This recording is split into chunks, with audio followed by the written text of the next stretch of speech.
Hello everyone, कैसे हैं सब लोग। मैं अमूल्य ओझा, रैंकर जेई से। तो अभी हम लोग टॉपिक मेनिया पे बात करने वाले हैं और टॉपिक मेनिया में जैसे फिजिक्स में आज हम लोग प्रॉपर्टीज़ ऑफ मैटर पे डिस्कशन करेंगे। प्रॉपर्टीज़ ऑफ मैटर में कुछ छोटे छोटे टॉपिक्स ऐसे हैं जिन पे कि हर साल क्वेश्चंस पूछे जाते हैं और प्रॉपर्टीज़ ऑफ मैटर में हम लोग अभी बहुत डिटेल में इस चैप्टर के नहीं जाएंगे। इसमें से छोटे छोटे टॉपिक्स उठाएंगे, जैसे विस्कोसिटी हो गया, सरफेस टेंशन हो गया, कैपिलरी एक्शन हो गया ना।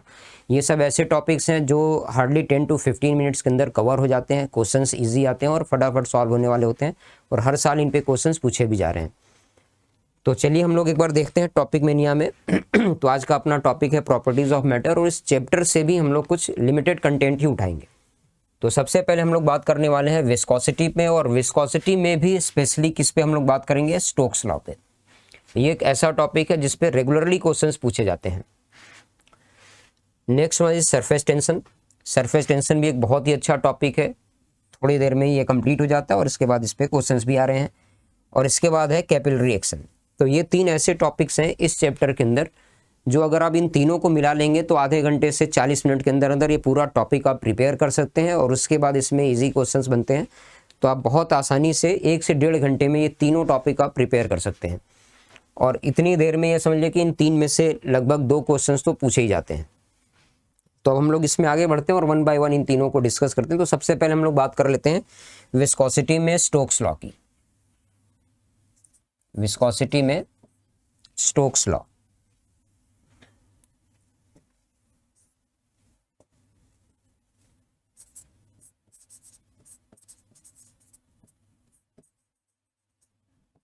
Stokes law. तो स्टोक्स लॉ क्या है, पहले इसको समझ लेते हैं। स्टोक्स लॉ में स्पेशली ये किसी स्फेरिकल ऑब्जेक्ट के बारे में बताता है। अगर कोई एक स्फेरिकल ऑब्जेक्ट है जिसका कुछ रेडियस है r, कोई स्फेरिकल ऑब्जेक्ट है इसका रेडियस है r और ये किसी विस्कस लिक्विड के अंदर फॉल कर रहा है, किसी विस्कस लिक्विड के अंदर ये फॉल कर रहा है। तो जब ये फॉल कर रहा होता है, इस लिक्विड की विस्कोसिटी को हम लोग मान लेते हैं ईटा। तो जब ये फॉल कर रहा होता है तो पहले इसमें इसकी वेलोसिटी बढ़ती है because of acceleration due to gravity, लेकिन फिर इसके बाद विस्कस फोर्स भी धीरे धीरे बढ़ने लगता है और बीच में कहीं ना कहीं एक ऐसा टाइम आता है जब विस्कस फोर्स, बायंसी फोर्स और इसके बाद वेट ऑफ ऑब्जेक्ट, ये तीनों मिलके बैलेंस हो जाते हैं। और जैसे ये तीनों बैलेंस होते हैं तो इस ऑब्जेक्ट की जो वेलोसिटी है वो कांस्टेंट हो जाती है। उस कांस्टेंट वेलोसिटी को हम लोग टर्मिनल वेलोसिटी बोलते हैं और स्टोक्स लॉ के हिसाब से हमारे पास एक टर्मिनल वेलोसिटी का फॉर्मूला है। तो ये टर्मिनल वेलोसिटी का क्या फार्मूला है, इसको हम लोग नोट कर लेते हैं। VT terminal velocity, this is 2/9 ईटा, 2/9 ईटा। ये r² के डायरेक्टली प्रोपोर्शनल होता है। इसके बाद density of object minus density of liquid into z, this is the result for terminal velocity. अब कई बार क्या होता है कि किसी ऑब्जेक्ट को एयर में ड्रॉप कर दिया तो एयर की जो डेंसिटी है वो नेग्लिजिबल हो जाती है कई बार, है ना। तो हम लोग वहां पर एक अप्रॉक्सीमेशन लगा लेते हैं, if density of object is far far greater than density of liquid, then terminal velocity becomes 2/9 eta, r² density of object into acceleration due to gravity z। तो एक तो ये चीज है। अब ये टर्मिनल वेलोसिटी पे एक बात का हम लोग और ध्यान रखेंगे कि जब टर्मिनल वेलोसिटी आती है ना, तो टर्मिनल वेलोसिटी को आपको कैसे समझना है कि भाई टर्मिनल वेलोसिटी तब आती है जब एक्सेलरेशन ऑफ ऑब्जेक्ट क्या हो जाता है, 0, या हम लोग ये कहें कि नेट फोर्स भी उस पे उस समय क्या बन चुका होता है, 0 के बराबर, तब ये टर्मिनल वेलोसिटी आती है। तो टर्मिनल वेलोसिटी में कुछ चीज़ें ऐसी भी हो सकती हैं कि जैसे सपोज करिए किसी ऑब्जेक्ट को हमने रेस्ट से रिलीज किया तो पहले इसकी वेलोसिटी बढ़ती जाएगी, बढ़ते बढ़ते कभी ना कभी टर्मिनल वेलोसिटी को अचीव करेगा। हालांकि इसके लिए इसको डेप्थ इनफाइनाइटली लार्ज मिलना चाहिए और टाइम इन्फिनिटी को टेंड कर जाता है ये वेलोसिटी अचीव करने में। लेकिन इसमें कई बार ऐसा भी हो सकता है कि हम पहले से ही इसको कुछ वेलोसिटी दे दें। तो अगर पहले से ही कुछ वेलोसिटी दे देंगे तो भी अल्टीमेटली ये टर्मिनल वेलोसिटी पे ही आता है। तो हम लोग एक बार इसमें टर्मिनल वेलोसिटी का एक बार वेरिएशन देखते हैं टाइम के साथ। तो टर्मिनल वेलोसिटी का वेरिएशन देखिए, ये भी मैं जो डिस्कस करने जा रहा हूँ ये बहुत इंपॉर्टेंट है। इसका जो ग्राफिकल एस्पेक्ट है ये भी काफ़ी इंपॉर्टेंट है। तो जैसे यहाँ पर मैं टाइम ले लेता हूँ t, और किसी पर्टिकुलर सिस्टम के लिए हमने टर्मिनल वेलोसिटी को डिफाइन कर दिया यहाँ पर। दिस इज टर्मिनल वेलोसिटी, इसको v नॉट बोल देता हूँ। तो ये v नॉट की जो वेलोसिटी है ये t इन्फिनिटी पे आएगी। तो अगर हम लोग किसी ऑब्जेक्ट को रेस्ट से रिलीज कर देते हैं लिक्विड के अंदर, ध्यान दीजिएगा ना, अगर हमने किसी ऑब्जेक्ट को रेस्ट से रिलीज कर दिया लिक्विड के अंदर तो उसकी वेलोसिटी पहले तेजी से बढ़ती है, फिर विस्कस फोर्स काम करने लगता है और फिर इसकी वेलोसिटी का जो ग्रोथ है वो थोड़ा स्लो हो जाता है और इनफाइनाइट टाइम के बाद ये इस टर्मिनल वेलोसिटी को अचीव करता है। तो इस तरह का इसका एक ग्राफ आता है। अब सपोज करिए कि अगर हमने जीरो वेलोसिटी से ऑब्जेक्ट को नहीं छोड़ा होता है ना, पहले ही हम लोग इसको कोई एक नॉन जीरो वेलोसिटी दिए होते, लेकिन वो वेलोसिटी क्या होती, टर्मिनल वेलोसिटी से कम, तो उस केस में जो इसका ग्राफ आता वो थोड़ा ऐसे बनता। अभी भी ये अल्टीमेटली किसको अप्रोच करेगा, टर्मिनल वेलोसिटी को ही अप्रोच करेगा, और टर्मिनल वेलोसिटी को अप्रोच करने के साथ साथ ये इनफाइनाइट टाइम पे ही यहाँ पहुंच पाएगा। अब इसमें एक तीसरा केस बनता है। सपोज करिए कि हम लोग शुरू से ही इस ऑब्जेक्ट को टर्मिनल वेलोसिटी प्रोवाइड कर देते तो क्या होता। तो अगर शुरू से ही ये टर्मिनल वेलोसिटी दे दी जाए तो अब इसमें फर्दर इस वेलोसिटी में कोई चेंज नहीं आएगा और ये इसी वेलोसिटी से इनफाइनाइट टाइम तक कंटिन्यू करता रहेगा। इसके बाद हम लोग एक केस इसमें और बना सकते हैं। तो एक केस और इसमें क्या बनता है कि भाई अगर सपोज करिए कि हमने टर्मिनल वेलोसिटी से भी ज़्यादा वेलोसिटी दे दी हो तो क्या होगा। तो अगर टर्मिनल वेलोसिटी से ज़्यादा वेलोसिटी दे दी जाए तो उस केस में इसकी वेलोसिटी पहले डिक्रीज होगी और डिक्रीज होते होते इनफाइनाइट टाइम के बाद फिर से ये कहाँ पहुँचेगा, इस टर्मिनल वेलोसिटी को ही ये अचीव करता है। तो ये जो भी पॉसिबिलिटीज़ हैं वो सारे हमने डिस्कस कर लिए हैं। अब इसके बेसिस पे जेईई मेन में क्वेश्चन आया हुआ है, तो हम लोग जेईई मेन में एक क्वेश्चन डिस्कस करेंगे। उससे पहले हम लोग एक बार थ्योरी कंप्लीट कर लेते हैं। तो ये तो बात हो गई किसकी, विस्कोसिटी की और स्टोक्स लॉ। स्पेशली हम लोग किस पे डिस्कशन कर रहे हैं, स्टोक्स लॉ पे। तो स्टोक्स लॉ पे इससे ज़्यादा हमें जानने की ज़रूरत नहीं है। स्टोक्स लॉ के बाद अपना दूसरा जो टॉपिक है वो है सरफेस टेंशन। तो हम लोग एक बार दूसरे टॉपिक पे आ जाते हैं, सरफेस टेंशन। अब देखिए सरफेस टेंशन को अगर आप थोड़ा ध्यान से देखेंगे ना तो ये वैसे तो काफ़ी बड़ा टॉपिक है।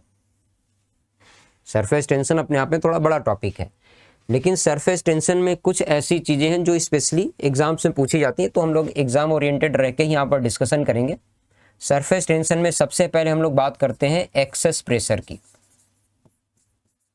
एक्सेस प्रेशर की, तो एक्सेस प्रेशर हम लोग यहाँ पर दो चीज़ों को डिस्कस करते हैं, इनफैक्ट तीन चीज़ों को डिस्कस करेंगे। First, inside liquid drop. Access pressure inside liquid drop, किसी लिक्विड ड्रॉप के अंदर एक्सेस प्रेशर क्या होता है।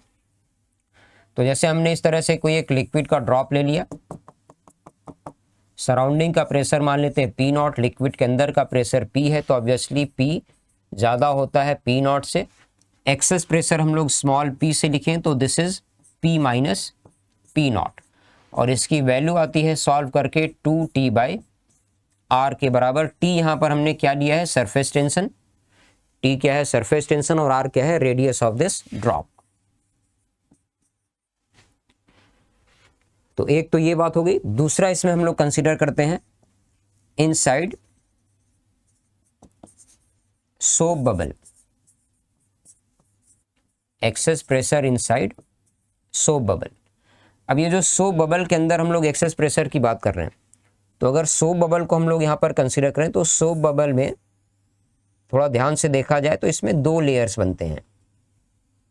सोप बबल में क्या होता है, दो सरफेसेस बन जाते हैं।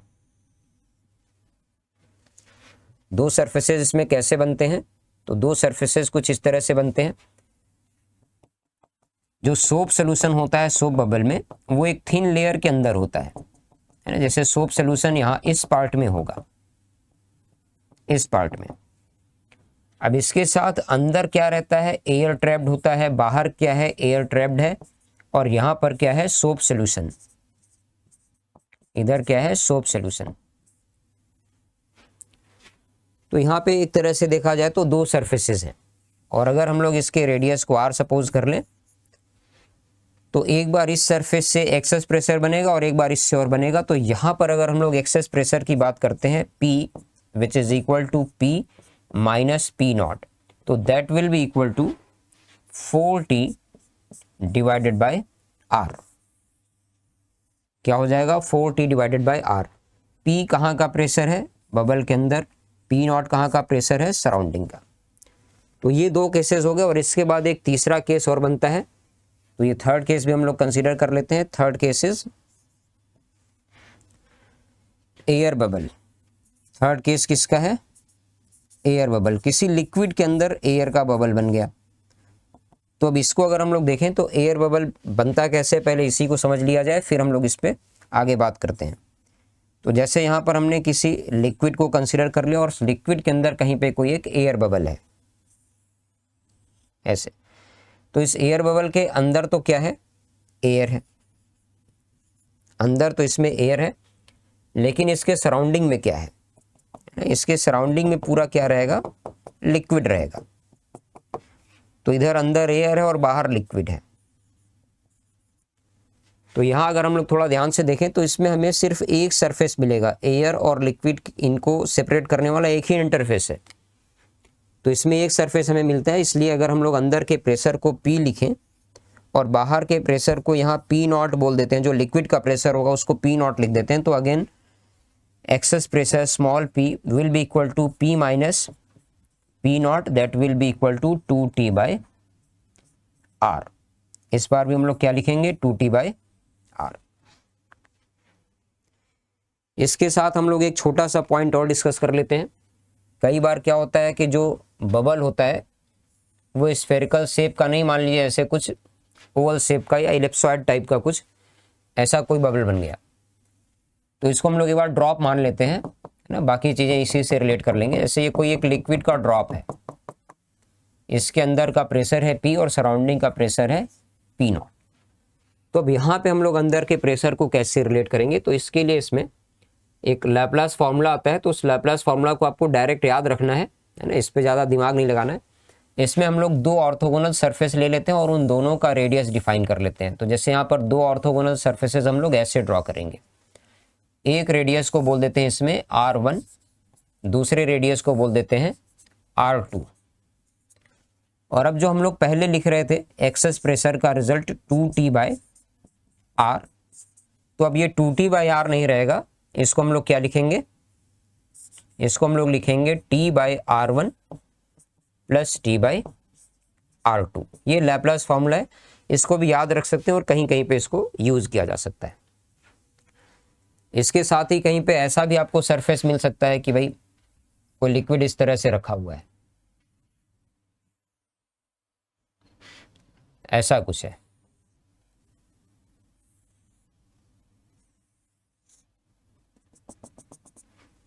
इस तरह से लिक्विड है। अब इसमें मान लीजिए हम लोग यहाँ पर दो ऑर्थोगोनल सरफेस लेते हैं, तो एक सरफेस तो इसका ये वाला ऐसा कर्वेचर मिलेगा, इसका मान लेते हैं कि ये रेडियस ऑफ कर्वेचर है कुछ R1, और दूसरा कर्वेचर आप लेंगे तो वो यहाँ से ऐसा मिलेगा, ऐसे, इसको बोल देते हैं R2।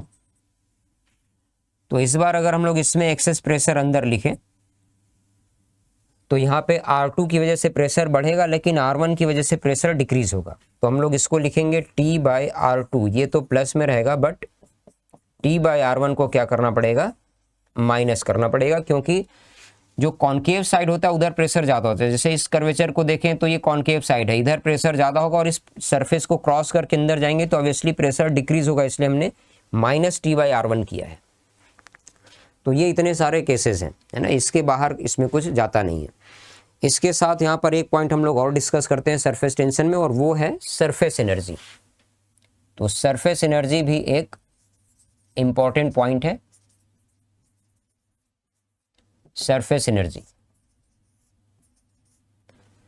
अब सरफेस एनर्जी का क्या है भाई, सरफेस एनर्जी में आपको सिर्फ एक रिजल्ट याद रखना है, सरफेस एनर्जी ये पोटेंशियल एनर्जी के जैसा होता है, surface tension into area, surface tension into area of the surface. जैसे मान लीजिए कि मैं यहाँ पर किसी लिक्विड के ड्रॉप को कंसीडर कर लेता हूँ, ये कोई लिक्विड का ड्रॉप है, इसका सरफेस टेंशन है T और इस ड्रॉप का रेडियस दिया हुआ है R, तो इसकी सरफेस एनर्जी हम लोग क्या लिख सकते हैं, surface area 4 pi R² multiplied by surface tension T, this is surface energy. इसी तरह से अगर लिक्विड के ड्रॉप की जगह पे कोई सोप बबल हो जाए, है ना, मान लो कहीं पे कोई एक सोप बबल है, तो सोप बबल में हमें क्या कर लेना है भाई, दो सरफेसेस को कंसीडर कर लेने हैं और इससे ज़्यादा इसमें और कोई दिमाग नहीं लगाना है। तो ये कोई सोप बबल है, यहाँ पे दो सरफेसेस कंसीडर कर लिए जाते हैं, दैट्स इट। इसका रेडियस अगर हम लोग R सपोज कर लें, सरफेस टेंशन को T सपोज कर लिया जाए, तो इसकी surface energy surface area into surface tension 4 पाई R² spherical surface area into surface tension T। ये एनर्जी एक सरफेस के पास होगी, लेकिन ऐसा ही एक दूसरा सरफेस और है, तो हम लोग क्या करेंगे, इसको भी 2 से मल्टीप्लाई कर लेते हैं। और इसकी ज़रूरत हमें कई बार तब पड़ती है जब कहीं पे सरफेस एरिया चेंज हो रहा हो, तो वैसे केस में अगर हम लोग चेंज इन सरफेस एनर्जी लिखें डेल्टा U, तो that becomes T delta A, change in surface area multiplied by surface tension. तो ये इतनी चीज़ें हैं, सरफेस टेंशन में इससे ज़्यादा हमें जानने की ज़रूरत नहीं है।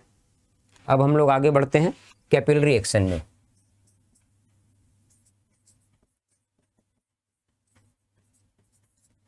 कैपिलरी एक्शन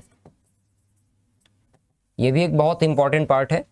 तो कैपिलरी एक्शन में एक्चुअली होता क्या है कि जैसे हम लोग मान लीजिए कि एक कंटेनर ले लेते हैं, कंटेनर के अंदर कोई एक लिक्विड भरा हुआ है, यहां तक सपोज कर लेते हैं कोई एक लिक्विड भरा हुआ है इसमें,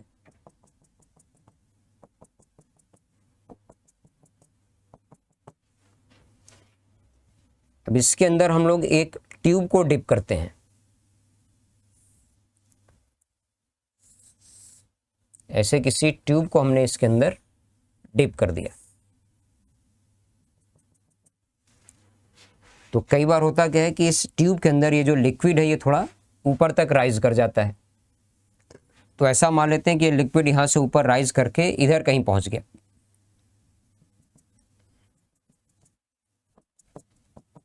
ऐसे कहीं पहुंच गया।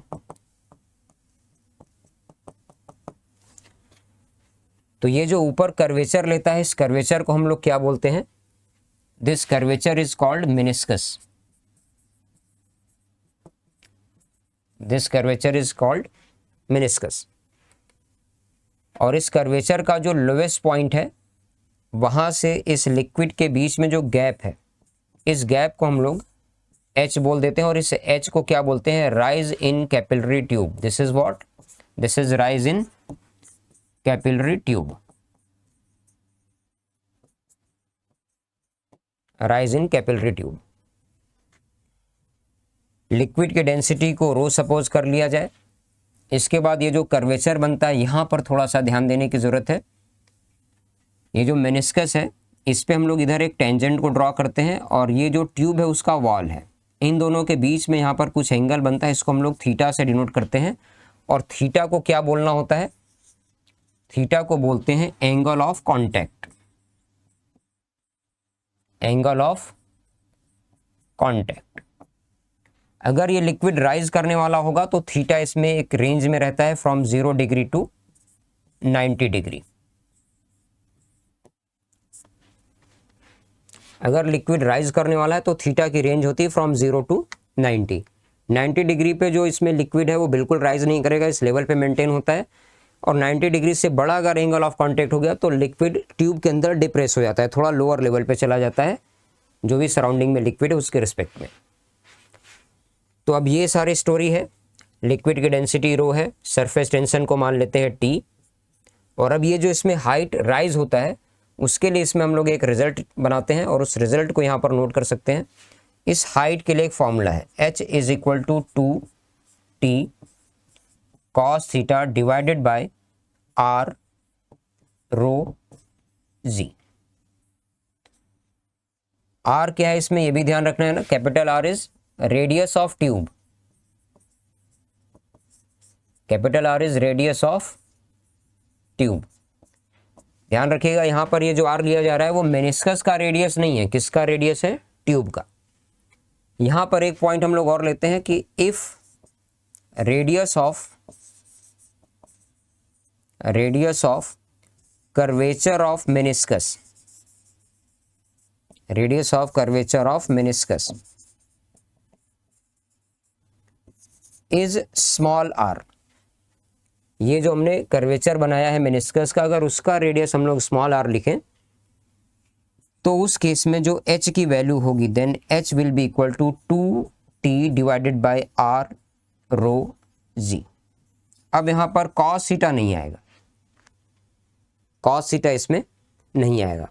अब ये जो स्मॉल r और कैपिटल R है ये दोनों आपस में रिलेटेड हैं। स्मॉल r की वैल्यू होती है capital R by cos theta, इसको चाहे तो यहाँ नोट कर सकते हैं। Small r is actually equal to capital R by cos theta. तो ये इतनी चीजें हैं और इस हाइट के फॉर्मूले पे डायरेक्ट सवाल पूछे जाते हैं। तो ये this is all about capillary action, और ये बहुत छोटे से तीनों ही टॉपिक थे। तो ये जो हमारी थ्योरी की रिक्वायरमेंट थी वो यहाँ पर डन है। अभी हम लोग इसमें कुछ क्वेश्चंस देख लेते हैं जो PYQ में आए हुए हैं। तो सबसे पहले हम लोग यहाँ पर एक प्रॉब्लम देखते हैं, क्या दिया हुआ है। Spherical ball of radius 1 × 10⁻⁻4 metre and density 10⁵ kg per meter cube falls freely under gravity through a distance h before entering a tank of water. If after entering in water the velocity of the ball does not change, then the value of h is approximately the coefficient of viscosity of water is 9.8 times 10⁻⁻6 Newton second upon meter square। तो ये पूरी information है ना। अब इस problem को थोड़ा आप ध्यान से देखिए और इसमें क्या दिया है और क्या पूछा है इसको थोड़ा सा हम लोग एक बार समझने की कोशिश करते हैं। यहाँ पर एक वाटर टैंक की बात हो रही है। ऐसा कोई एक वाटर का टैंक है, वाटर टैंक में मान लेते हैं यहां तक वाटर भरा हुआ है, वाटर यहां पर भरा हुआ है, और अब किसी स्फेरिकल ऑब्जेक्ट को ड्रॉप किया जा रहा है इस वाटर के सरफेस से h हाइट ऊपर से। कहां से ड्रॉप किया जा रहा है भाई, h हाइट ऊपर से। तो जब इसको हम लोग फ्री छोड़ देंगे तो फ्री फॉल में जब ये h डेप्थ तक फॉल करेगा तो यहाँ पहुँचते पहुँचते इसके पास एक वेलोसिटी आ चुकी होगी, और उस वेलोसिटी की वैल्यू अगर हम लोग लिखें तो v की वैल्यू क्या होगी, रूट के अंदर 2gh। v की वैल्यू क्या आ जाएगी, रूट के अंदर 2gh। और अब जैसे ये इस वेलोसिटी को अचीव करता है इसके बाद से इसकी वेलोसिटी चेंज नहीं होती है। जैसे ही ये लिक्विड में एंटर किया इसके बाद वेलोसिटी चेंज नहीं हो रही, जबकि लिक्विड विस्कस है। तो ये कैसे हो सकता है भाई कि कोई ऑब्जेक्ट किसी वेलोसिटी से लिक्विड में एंटर करे और उसके बाद उसकी वेलोसिटी चेंज ही ना हो, है ना। तो इस बात को अभी हम लोगों ने थोड़ी देर पहले डिस्कस किया था। कहाँ डिस्कस किया है, ये वाला केस, है ना।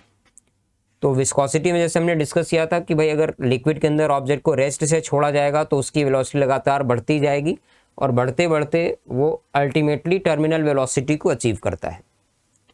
अगर उसको पहले से ही कोई non zero velocity but less than terminal velocity उसको दी जाए तो उस केस में भी इसकी वेलोसिटी लगातार बढ़ती जाएगी और इनफाइनाइट टाइम के बाद वो फिर से टर्मिनल वेलोसिटी को अचीव कर लेता है। थर्ड केस था कि अगर इसको हम लोग एग्जैक्टली उतनी ही वेलोसिटी शुरू से प्रोवाइड कर दें जो इसकी टर्मिनल वेलोसिटी है तो अब इसकी वेलोसिटी फर्दर चेंज नहीं होती है। तो ये जो अभी केस इसमें लिया गया है ना, अभी यहाँ पर जो हमने केस कंसिडर किया है ये एग्जैक्टली यही वाला केस है कि अगर यहाँ से फॉल होते होते ये टर्मिनल वेलोसिटी को अक्वायर कर ले, h डेप्थ तक फॉल होते होते अगर ये टर्मिनल वेलोसिटी को अक्वायर कर लेता है तो इसके बाद से अब इसकी वेलोसिटी पूरे एंटायर लिक्विड में इतनी ही मेंटेन रहेगी, अब ये चेंज नहीं होगी। तो बस यही इतना है। टर्मिनल वेलोसिटी का अपने पास फार्मूला है। क्या फार्मूला है भाई टर्मिनल वेलोसिटी के लिए, स्टोक्स लॉ यूज कर लेते हैं, 2/9 eta r² density of object minus density of liquid into g. ये है टर्मिनल वेलोसिटी का फॉर्मूला। और फ्री फॉल में जो वेलोसिटी आती है वो भी हम लोग लिख लेते हैं। v की वैल्यू क्या लिखेंगे फ्री फॉल में, √2 जी एच। और हमारी रिक्वायरमेंट क्या है, जो प्रॉब्लम में गिवन है उसके according v must be equal to vt, v must be equal to vt। तो it implies that 2/9 eta r²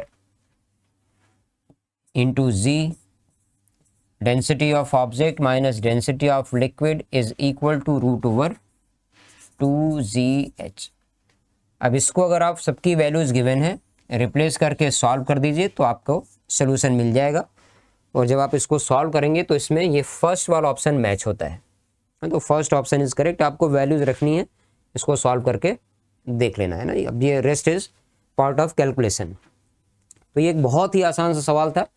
सीधे सीधे आपको टर्मिनल वेलोसिटी और फ्री फॉल वाली वेलोसिटी को इक्वेट करा देना है, दैट्स इट। और ये कब पूछा गया है, जेईई मेन 2024 में ही पूछा गया है 9 अप्रैल को, है ना। तो ये भी हम लोग इसी साल की बात कर रहे हैं। नेक्स्ट देखते हैं। देखिए ये भी 2024 में ही पूछा गया है, 9 अप्रैल को इवनिंग शिफ्ट में पूछा गया है। क्या क्वेश्चन है भाई, द एक्सेस प्रेशर। यहाँ पर देखिए किसकी बात हो रही है, the excess pressure inside a soap bubble is thrice the excess pressure inside a second soap bubble. यहाँ पर दो अलग अलग सोप बबल की बात हो रही है। किसी एक सोप बबल को हम लोग ऐसा मान लेते हैं, किसी दूसरे को ऐसा मान लेते हैं। इसका रेडियस मैंने सपोज कर लिया R1 और इसका रेडियस मैंने सपोज कर लिया R2। तो इसके अंदर जो एक्सेस प्रेशर है, अगर मैं इसको P1 बोल दूं तो that will be equal to 4T divided by R1, where as excess pressure inside this second bubble is P2, that will be equal to 4T divided by R2। अब problem में देखिए क्या बोला गया, the excess pressure inside a soap bubble is thrice the excess pressure inside a second soap bubble. Excess pressure पहले वाले में जो है ये क्या है, 3 टाइम्स है किसके, दूसरे वाले के एक्सेस प्रेशर के। तो अगर हम लोग यहाँ पर इनको कंपेयर कर दें तो अपने पास क्या आएगा भाई, 1/R1 will be equal to 3/R2। यहाँ से R2 की वैल्यू आ जाती है 3R1। R2 की वैल्यू क्या आ गई, 3R1। अब इसके बाद देखिए प्रॉब्लम में क्या पूछा गया, the ratio between the volume of the first and second. तो अगर फर्स्ट का रेडियस हमने R1 लिया हुआ है तो सेकंड का रेडियस हो गया 3R1। फर्स्ट का वॉल्यूम क्या होगा, 4/3 पाई R1 का क्यूब। सेकंड का वॉल्यूम क्या होगा भाई, 4/3 पाई 3R1 का क्यूब। तो अगर हम लोग इनका रेशियो ले लेते हैं तो ये रेशियो क्या आ जाएगा भाई, 1:27। तो 1:27 ऑप्शन बी। बहुत ही सिंपल सा क्वेश्चन है, तुरंत सॉल्व हो रहा है। प्रैक्टिस अच्छी होती है तो ये तो पेन चलाने की भी जरूरत नहीं पड़ती है ना, सिर्फ ऐसे हम लोग और ही सॉल्व कर सकते हैं, थोड़ी सी अगर प्रैक्टिस अच्छी होगी तो। चलिए अब आगे बढ़ते हैं। यहाँ पर देखिए कैपिलरी पे आया हुआ सवाल है, 2023 में पूछा गया है जेईई मेन में, 30 जनवरी मॉर्निंग शिफ्ट। क्या दे रखा है इधर, the height of a liquid column raise in a capillary tube of certain radius when dipped in liquid A vertically is 5 centimeter. Height of liquid column raised in a capillary tube of certain radius when dipped in a liquid A. क्या बताया गया भाई, किसी liquid A के अंदर हम लोग किसी सर्टेन कैपिलरी को डिप करते हैं तो उसमें जो हाइट तक लिक्विड रेज होता है वो हाइट गिवन है 5 सेंटीमीटर। तो हम लोग पहले इसी को लिख लेते हैं कि भाई 5 सेंटीमीटर की वैल्यू जो हमने फॉर्मूला लिखा हुआ था कैपिलरी राइज के लिए, क्या फॉर्मूला था भाई, 2T cos theta divided bye क्या लिखना है, R रो जी। सेकेंड केस में क्या दिया है, उस सेकेंड केस में हमें हाइट को फाइंड करना है किसी लिक्विड बी के लिए, द हाइट ऑफ दिस, है ना। और इसमें क्या बोला गया, डेंसिटी को डबल किया गया और सरफेस टेंशन को भी डबल कर दिया गया है। तो सरफेस टेंशन को डबल कर देते हैं तो ये 2T हो गया, cos थीटा बन गया डिवाइडेड बाय रेडियस तो ट्यूब का वही है और डेंसिटी हो गया 2 रो इंटू जी। तो बस इसको हम लोग सॉल्व कर लेते हैं और यहाँ से अगर हम लोग देखें तो ये 2 से 2 कैंसिल हो जाएगा, तो h की वैल्यू दोबारा 5 सेंटीमीटर ही आ जाएगी। तो इस तरह से इसमें ये फर्स्ट ऑप्शन इज करेक्ट। तो आज के लिए इतना ही, ठीक है। फिर हम लोग जल्दी मिलते हैं और दूसरे टॉपिक के साथ टॉपिक मेनिया में। तब तक के लिए अच्छे से पढ़ाई करते रहिए। Bye bye, take care.